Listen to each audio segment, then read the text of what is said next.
Meski kisahnya dikenal sebagai legenda agung, ada beberapa versi mistis yang masih beredar di masyarakat hingga hari ini. Legenda ini berasal dari zaman awal berdirinya kerajaan Dipa Cikal Bakal, Kesultanan Banjar, di Kalimantan Selatan, yang berdiri sekitar abad ke-14. Diceritakan, Raja Dipa, yang bernama Lambung Mangkurat ingin menemukan seorang wanita istimewa yang bisa menjadi permaisuri spiritual dan simbol kekuasaan kerajaan. Eapan bertapa bersemedi di tepi sungai besar di daerah hulu sungai.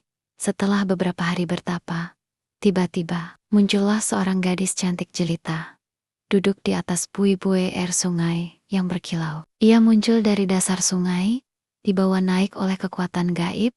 Gadis itu memperkenalkan diri sebagai Putri Junjung Buih, yang artinya putri yang dijunjung oleh Buih.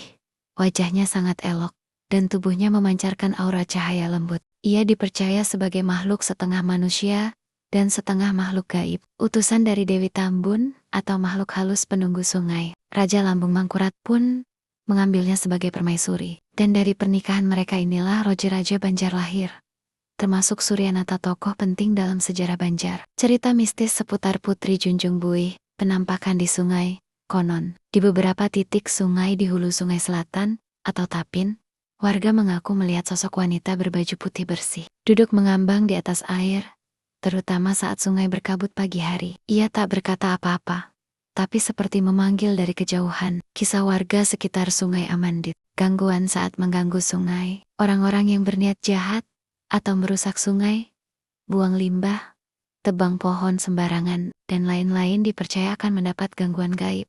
Bahkan bisa kesurupan dan menyebut nama Putri Junjung Buih. Tempat mistis Batu Junjung Buih.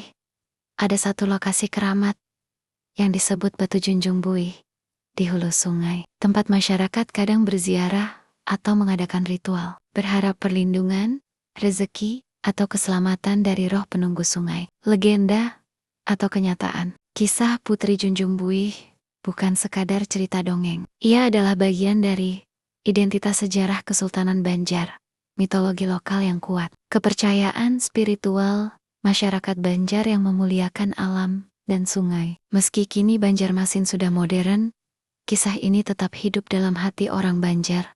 Diceritakan Turen Temuren sebagai pengingat bahwa kekuasaan dan alam semesta saling terkait dan perlu dijaga.